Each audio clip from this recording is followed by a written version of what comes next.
इस बीच fake missile के साथ रूस की नई रणनीति को लेकर भी अगली बड़ी खबर है, जहां बगैर विस्फोटक वॉरहेड वाली मिसाइलें रूस की तरफ से दागी जा रही हैं और यूक्रेनी आसमान में बलून उड़ाकर ध्यान रूस भटकाने की कोशिश में है। हालांकि यूक्रेनी सैनिक इसे असल अटैक मानकर ही टारगेट करते जा रहे हैं और यूक्रेनी राष्ट्रपति के सलाहकार मिखाइलो पोडोलियाक की तरफ से इसको लेकर भी बड़े दावे किए गए हैं।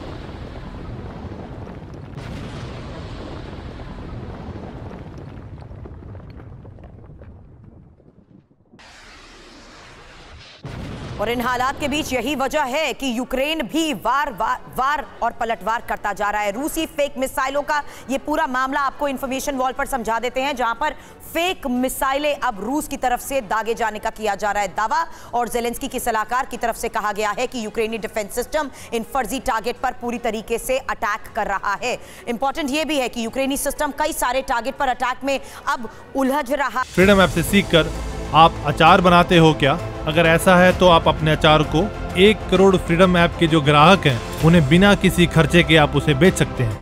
ये दावा किया जा रहा है, लेकिन इसी बीच एक असल हमले से यूक्रेन में तबाही रूस मचा सकता है, इसीलिए यूक्रेन अब वार कर रहा है। रूस के पास मिसाइलों की कमी हो चुकी है और यही वजह है कि उसको अपनी रणनीति बदलनी पड़ रही है और फेक मिसाइलों को लेकर ये बड़े दावे अब किए जा रहे हैं। सोवियत जमाने की पुरानी बातों को यहाँ पर याद दिलाया जा रहा है और यूक्रेन ने कहा हमें लंबी दूरी की मिसाइलों की लेकिन इस वक्त जरूरत है, क्योंकि जिस तरीके से इलाकों को लेकर यह दायरा बढ़ता जा रहा है, यूक्रेन भी अब रणनीति बदलने पर मजबूर हो चुका है, क्योंकि यूक्रेन की जंग में रूस के खिलाफ एक पूरा बारूदी संगठन नेटो काम करने में जुट गया है। लेकिन रूस को कुछ सहयोगियों के साथ होने के अलावा किसी भी तरह की मदद जमीनी तौर पर नहीं मिल पा रही है। और रूस का एक ऐसा ही सहयोगी बेलारूस भी है, जो कहने के लिए एक अलग देश जरूर है, लेकिन असल में इस देश में राजनीतिक फैसले पुतिन के आदेश के बिना नहीं हो पाते। इसलिए विनाश का जितना डर यूक्रेन पर मंडरा रहा है, उतना ही बेलारूस पर भी है। यही वजह है कि बेलारूस के प्रेसिडेंट लुकाशेंको ने फिर से न्यूक्लियर हथियार की मांग कर डाली है, वो भी रूस के दुश्मनों को धमकी देते हुए। ये खास रिपोर्ट आपके सामने।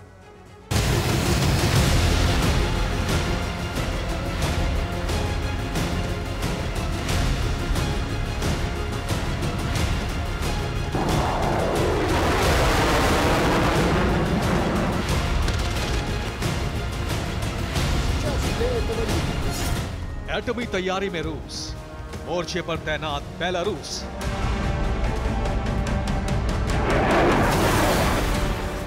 रूस यूक्रेन की जंग के बीच ये तय हो चुका है कि रूस किसी भी देश पर और कभी भी न्यूक्लियर हथियार का इस्तेमाल कर सकता है।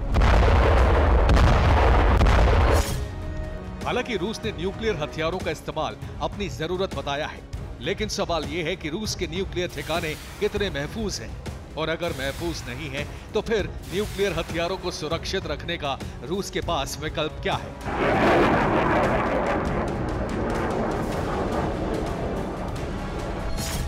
विकल्प है रूस का वो साथी जो यूएसएसआर से अलग होने के बावजूद अब भी रूस के अभिन्न अंग की तरह जाना जाता है। वो सहयोगी देश है बेलारूस। और आपको जानकर हैरानी होगी कि बेलारूस के प्रेसिडेंट ने इसे सांकेतिक रूप में स्वीकार भी कर लिया है।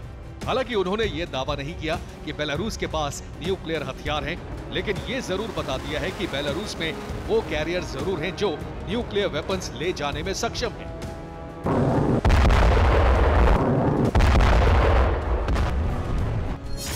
ये संकेत है कि बेलारूस जंगी और रणनीतिक मोर्चे पर तैयार है और दोनों ही मोर्चों पर बेलारूस एक्शन के लिए तैयार है। लेकिन बारूदी एक्शन के लिए बेलारूस को न्यूक्लियर हथियार की जरूरत है और न्यूक्लियर हथियार का इस्तेमाल बेलारूस अपनी सुरक्षा के लिए करेगा। दरअसल बेलारूस के प्रेसिडेंट अलेक्जेंडर लुकाशेंको ने एक इंटरव्यू में यूक्रेन रूस के बीच जारी जंग के हालातों पर कई सवालों का जवाब दिया है। इन्हीं सवालों में एक सवाल का जवाब देते हुए लुकाशेंको ने न्यूक्लियर हथियार और अमेरिका का भी जिक्र किया।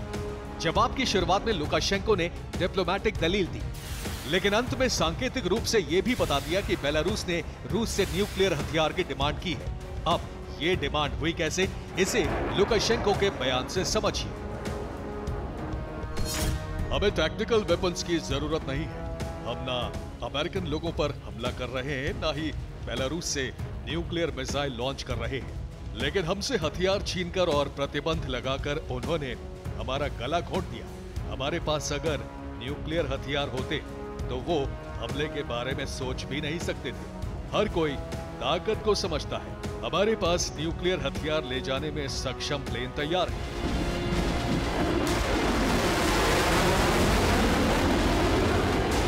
इस बयान का साफ मतलब है कि बेलारूस के पास न्यूक्लियर हथियार ढोने और लॉन्च करने की एक क्षमता वाला प्लेन जरूर है, लेकिन उसे न्यूक्लियर वेपन की जरूरत है और ये डिमांड रूस से की गई है। हालांकि लुकाशेंको ने रूस या पुतिन का जिक्र नहीं किया, लेकिन सबसे करीबी सहयोगी के रूप में डिमांड रूस से ही हो सकती है और इसकी पुष्टि होती है लुकाशेंको और पुतिन की बैठक के तय कार्यक्रम से। प्रेसिडेंट पुतिन और लुकाशेंको 17 फरवरी को मिलेंगे। दोनों राष्ट्राध्यक्ष सुरक्षा और रक्षा के मुद्दे पर चर्चा करेंगे। रूस बेलारूस ज्वाइंट फोर्स पर भी दोनों बात करेंगे। इसके अलावा दोनों के बीच टैक्टिकल न्यूक्लियर हथियारों पर भी चर्चा संभव है।